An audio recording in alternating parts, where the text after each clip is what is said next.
ถุงนอนก็คือถุงนอนในที่นี้ใครเคยเห็นถุงนอนบ้างยกมือหน่อยลูกคุณจะแฮนซ์ถุงนอนมันจะเป็นลักษณะยังไงจะเป็นคล้ายๆถุงแล้วแบบไม่ได้มีซีฟบางก็มีซีฟเราสามารถเข้าไปนอนมันเป็นอุปกรณ์ที่ว่าเราแบบไม่ต้องเตรียมอุปกรณ์อย่างเช่นหมอนผ้าห่มอะไรแบบนี้ไม่ต้องเตรียมไปเยอะแค่มี sleeping bag ก็เอาอยู่แล้วค่ะโอเคเดี๋ยว next vocabulary ออกเสียงว่า roll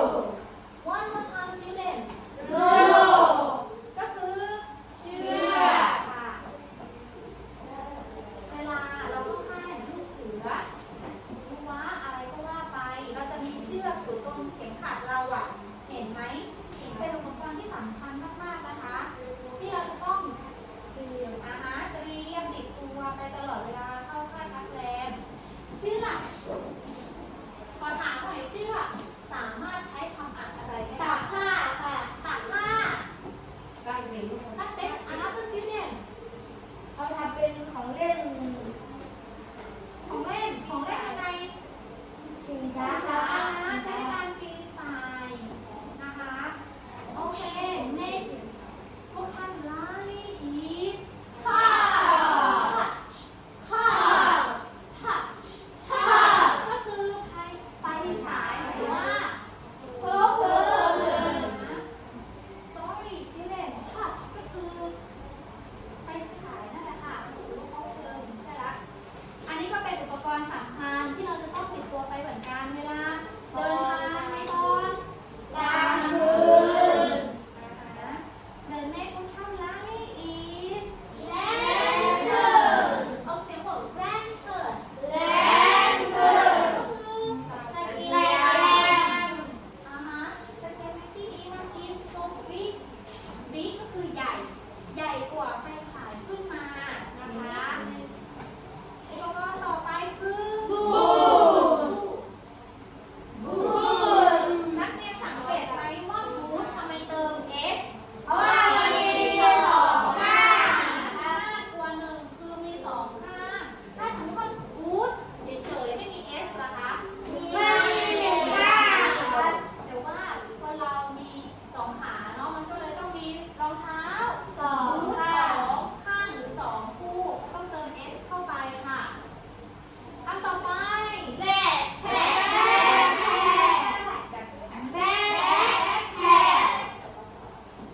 สำคัญมากเลยนะ ถึงแม้ว่าเราจะเตรียมอุปกรณ์แคมปิ้งอุปกรณ์ต่างๆไปละแต่ว่าถ้าเราไม่มีแบ็คแพ็คจะเป็นยังไง ก็ไม่ได้ คือของพลังใช่ไหมคะแบ็คแพ็คก็คือกระเป๋าหรือกระเป๋าเป้ใช้ในการเก็บของแคมปิ้งอุปกรณ์นะคะ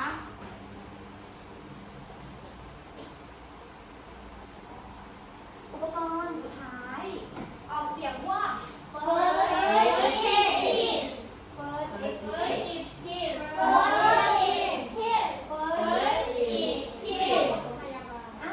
ตบมือให้โกโก้หน่อยลูกเอาว่าใช่ไหมดูจากรูปภาพดูแป๊บเดียวรู้เลยว่าคือเครื่องปฐมพยาบาลใช่ค่ะนี่ก็สำคัญเวลาหนูไปตั้งแคมป์เกิดว่าเพื่อนหกล้มเป็นลมไม่สบาย เราก็จะใช้อุปกรณ์ตัวนี้สามารถช่วยรักษาคนป่วยหรือคนที่ได้รับบาดเจ็บได้ค่ะเราเข้าสู่ช่วงฟันเกม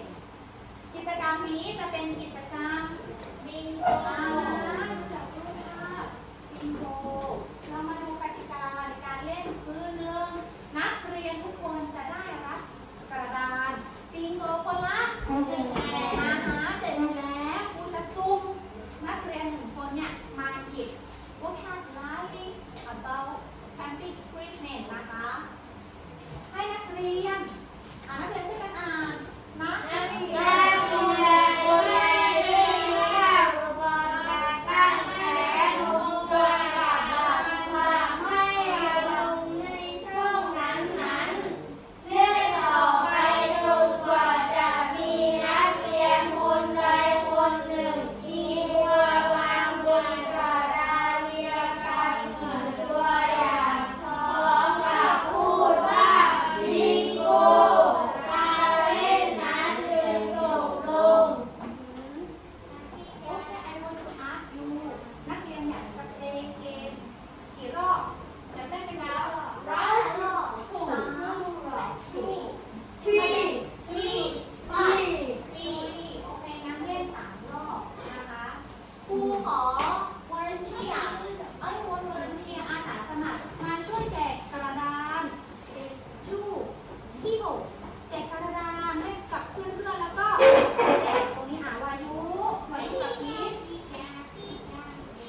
อันนี้แจกให้เพื่อนนะคะที่ให้ทีละคน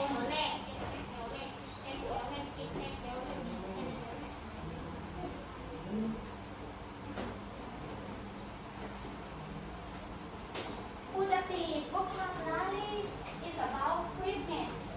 และมี Christmas บนกระดานให้เผื่อบางคนจำไม่ได้นะคะ ค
อนคนต่างชาติเขาอะลูกเรามาดูรูปที่สองดูซิว่าพวกเขากำลังทำอะไรกันเดินทางไกลอย่างของเราก็จะเรียกว่าเดินทางไกลใช่ไหมคะก็จะเป็นอะไรลูกเสือกับออกเสียงone more time go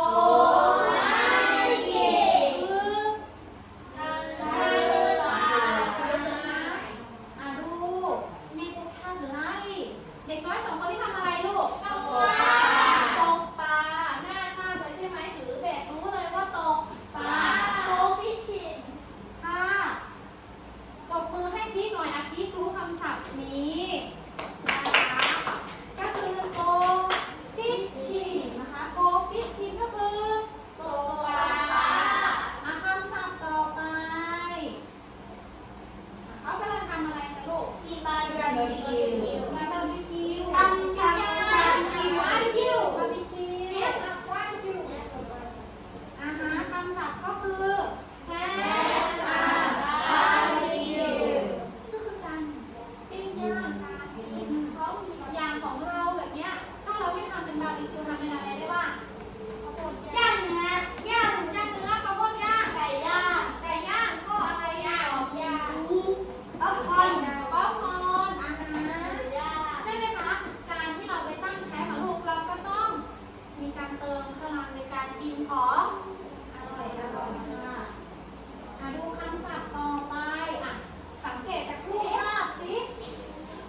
เขาทำอะไรเขากำลังตกอะไรสักอย่างทำอาหารคุกไปทำอาหารแล้วก็อย่าเพิ่งดูจากอุปกรณ์ใครเคยเห็นแบบนี้บ้าง ไม่เคยเห็นกันเลย เรามาดูคำศัพท์ภาษาอังกฤษก็คือถูกone more time ถูก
ที่เหลือก็ทบทวนคุยอะไรกันศึกษาคำศัพท์ใช่ไหมคนที่เหลือนะคะ เดี๋ยวเตรียมตัว conversation ไปว่าอะไรนะบทสนทนา conversation คืออะไรนะก้าวคืออะไร conversation คือ conversation conversation คืออะไรอ่านนี่คือนี่ลูก conversation คืออะไรบทอะไรการสนทนา ให้เราศึกษาคำศัพท์เมื่อกี้รอเพื่อนนะคะรอเพื่อนเขากำลังติดคำศัพท์เขาเล่าที่เช้าเต้นอะไรอย่างเงี้ย Cook over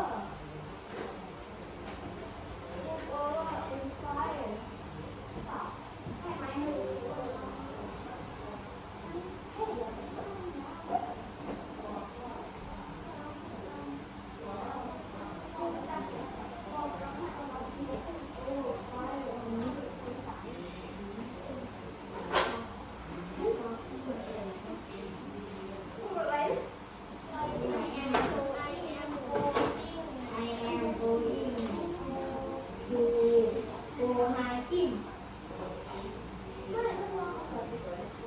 เอาเป็นคุกโอเวอร์หรือไฟเลยน่าจะเป็นไรมันจะเป็นไรมันกับพุทอัพอาตินมันกับโอไฮขึ้นน่าจะพุทอัพไปด้วยแล้วไหนแอมโอเวอร์ไฟหรือว่าแอม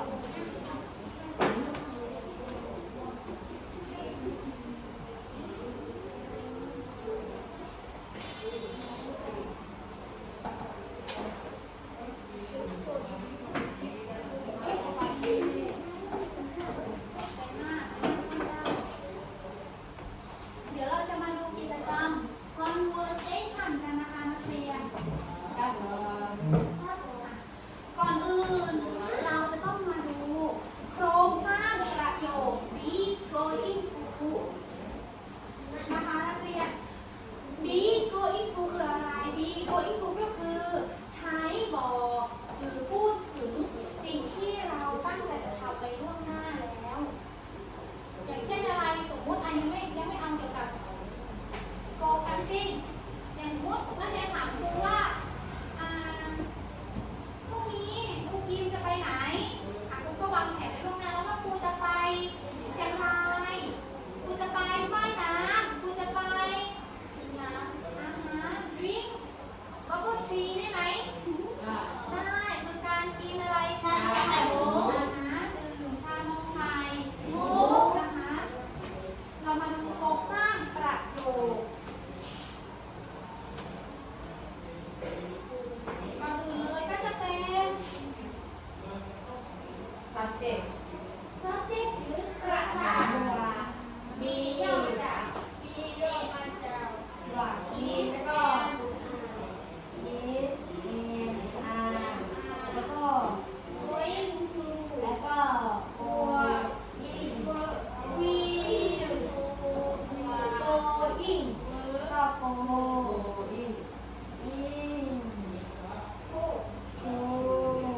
บวก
ตัวอย่าง example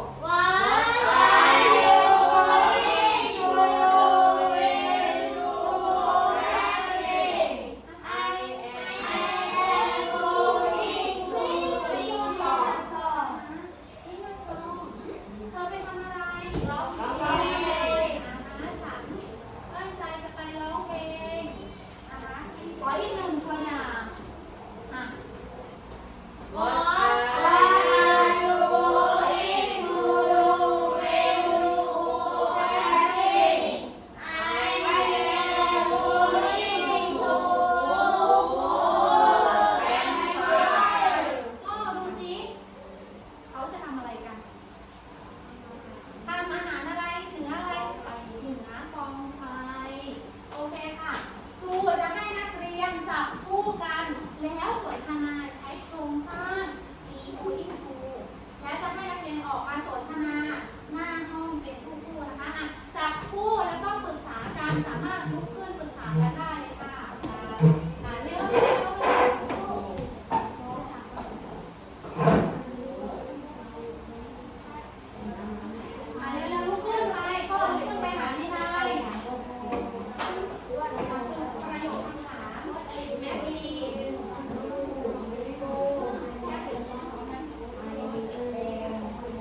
ตประจำวันได้ง่ายๆเลย work น่ะเราไม่ต้องเอาเกี่ยวกับการตั้งแคมป์หรือแคมปิ้งก็ได้เกี่ยวกับกิจกรรมที่เราทำอย่างเช่นไปโรงเรียนไปเที่ยวไปห้างนะคะวันนี้นักเรียนทุกคนเก่งมากค่ะเดี๋ยวนักเรียนเตรียมตัวการไปรับประทานอาหารเที่ยงได้เลยนะคะหัวหน้าชั้น Thank you, teacher.